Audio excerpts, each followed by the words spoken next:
అసలు ఎందుకని మీ రిలేషన్షిప్ విడిపోతుంది? ఈ 10 హ్యాబిట్స్ వల్లేనేమో. దయచేసి చిన్న చిన్న విషయాలకి మీ అందమైన రిలేషన్షిప్ ని పాడు చేసుకోవద్దు. ఒకరి మీద ఒకరు కక్షలు పెంచుకోవద్దు. కొన్ని సంవత్సరాలుగా అబ్జర్వ్ చేసిన తర్వాత అసలు మంచి రిలేషన్షిప్ లో ఉన్నా సరే ఎందుకని విడిపోతున్నారు అనేది 10 పాయింట్స్ లో మీకు తెలిపిస్తా. ఈ 10 పాయింట్స్ లేదా హ్యాబిట్స్ లో ఎంత పవర్ ఉందంటే రోజు నవ్వుతూ హ్యాపీగా ఉండే కపుల్స్ కూడా శత్రువుల్లా మార్చేసంత డేంజరస్ హ్యాబిట్స్ ఇవి. ఒకవేళ మీరు రిలేషన్షిప్ లో ఉండుంటే మీకు కలకాలం హ్యాపీగా మీ పార్ట్నర్ తో ఆనందంగా లైఫ్ మొత్తం బ్రతకాలంటే ఈ 10 హ్యాబిట్స్ దూరం చేసుకోవాలి. Habit number 1, lack of communication. ఇదేంటంటే ప్రతి విషయంలో మీ పార్ట్నర్ తో హానెస్ట్ గా లేదా స్పష్టంగా కమ్యూనికేట్ చేసుకోకపోవడం. ఇలా చేయకపోవడం వల్ల ఏమవుతుందంటే ఏదైనా గుడ్ లేదా బ్యాడ్ సిచ్యువేషన్స్ లో మిస్అండర్స్టాండింగ్స్ అనేవి పెరిగిపోతుంటాయి. అలాగే మీ పార్ట్నర్ కి పూర్తి విషయం తెలియకపోవడం వల్ల వాళ్ళు మీ మీద అనుమానం పెరిగిపోయే ఛాన్సెస్ కూడా ఉంటది వాళ్ళకి. ఇంకా చెప్పాలంటే మీ మధ్యలో ఏదైనా ఇష్యూ రేజ్ అయితే కూర్చొని ఆ ప్రాబ్లం కోసం డీప్ అండ్ క్లియర్ డిస్కషన్స్ అనేవి పెట్టుకోవాలి. లేకపోతే మీ ఇద్దరిలోని మనస్పర్ధలు మిగిలిపోతాయి. దానివల్ల ఆ ఇష్యూ కూడా సాల్వ్ అవ్వదు కదా. సో ట్రై చేయండి హెల్దీ కాన్వర్జేషన్ తో రిలేషన్షిప్ స్ట్రాంగ్ చేసుకోవడానికి. Point number 2, taking each other for granted. దీని అర్థం ఏంటంటే ఒకరినొకరు లైట్ తీసుకోవడం. ఇది ఒక డేంజరస్ పాయింట్. దీనివల్ల చాలా బంధాలు విడిపోతుంటాయి.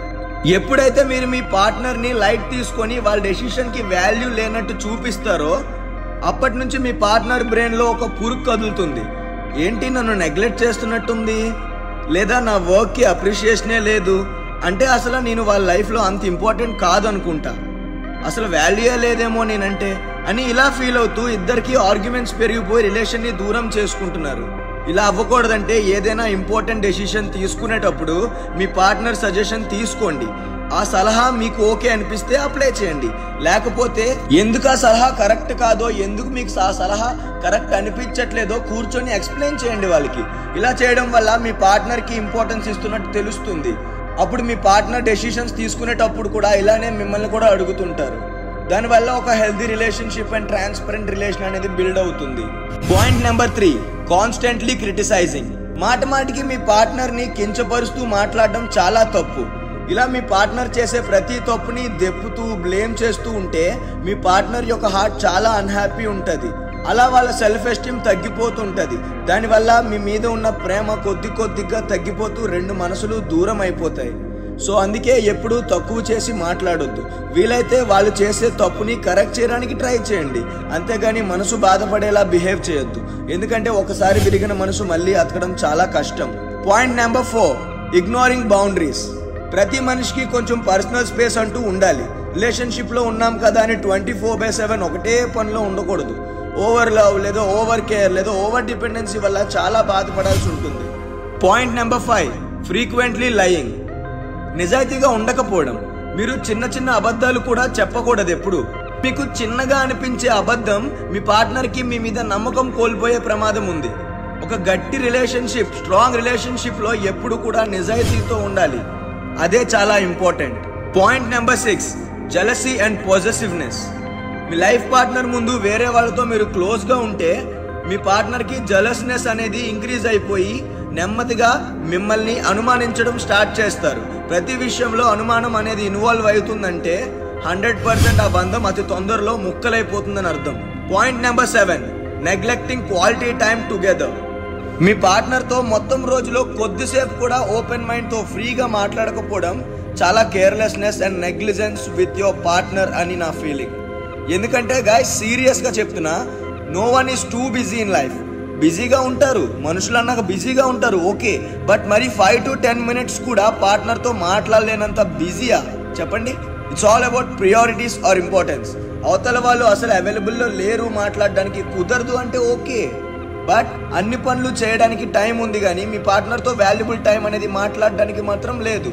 సో ఇలా మటుకు షో చేస్తే రిలేషన్షిప్ 100% బ్రేక్ అయిపోవచ్చు. Point number 8, holding grudges. Guys ఎటువంటి రిలేషన్షిప్ లో కూడా కక్షలు పెంచుకోవడం అనేది అసలు కరెక్ట్ కాదు. దట్టు మెయిన్ గా మగ అండ్ ఆడ మధ్యలో అసలు కక్షలు సాధించుకోవాలి అనే ఆలోచనే ఉంచకండి. దయచేసి క్షమించడం అనే విషయం నేర్చుకోండి. మీ పార్ట్నరేగా, పరే వాళ్ళు కాదుగా. తగ్గితే తప్పేం కాదు, తప్పుల్ని క్షమించు, కరెక్ట్ చేయి, అంతేగాని రివెంజ్లు ప్లాన్ చేస్తూ ఆ పార్ట్నర్ ని దూరం చేసుకోకు. Point number 9, constantly comparing with others. నీకంటే ఆ లాలే బెటర్ అని ఎప్పుడు మీ పార్ట్నర్తో అనొద్దు. ఇలా కంపేర్ చేయడం వల్ల నిజంగానే మీ పార్ట్నర్ తనకు తాను కుంగిపోయి బాధపడుతూ అన్సాటిస్ఫైడ్గా ఇన్సెక్యూరిటీతో ఫీల్ అవుతూ ఉంటారు. కంపారిజన్స్ అనేవి చిన్నప్పటి నుంచి ప్రతి ఒక్కరూ ఫేస్ చేస్తాం. బట్ మీ పార్ట్నర్తో ఇంకొకరితో కంపేర్ చేస్తూ ఉంటే మంచిగా ఉన్న రిలేషన్షిప్ కూడా చెదిరిపోయే ఛాన్స్ ఉంది. Point number 10, avoiding conflicts. ఒక విషయం బాగా గుర్తుపెట్టుకోండి, ఏ రిలేషన్లో అయినా కమ్యూనికేషన్ అనేది చాలా ఇంపార్టెంట్. కలకాలం రిలేషన్ ఉండాలన్నా లేదా కొద్దిసేపులోనే బ్రేక్ చేసుకోవాలన్నా సో ప్రతి మాట నోట్లోంచి వదిలేలోపు ఆలోచించి వదలండి. ఒక బంధం నిలబెట్టుకోవాలంటే పనికిరాని కబుర్లు అనేవి చెప్పకూడదు. స్ట్రైట్ ఫార్వర్డ్గా మంచి విధానంలో మాట్లాడితే ఏ రిలేషన్ అయినా సరే ఎక్కువ కాలం నిలిచిపోతుంది. గైస్, ఈ వీడియో ఇక్కడి వరకు చూసారంటే మీరు ఖచ్చితంగా మీ రిలేషన్షిప్ స్ట్రాంగ్ అండ్ హెల్తీగా ఉంచుకోవడానికి ట్రై చేస్తున్నారు అని క్లియర్గా తెలుస్తుంది. ఎవరికైతే వీడియో షేర్ చేస్తే మీ రిలేషన్షిప్ బాగుంటుందని ఫీల్ అవుతున్నారో వాళ్ళకి వీడియో షేర్ చేసేయండి.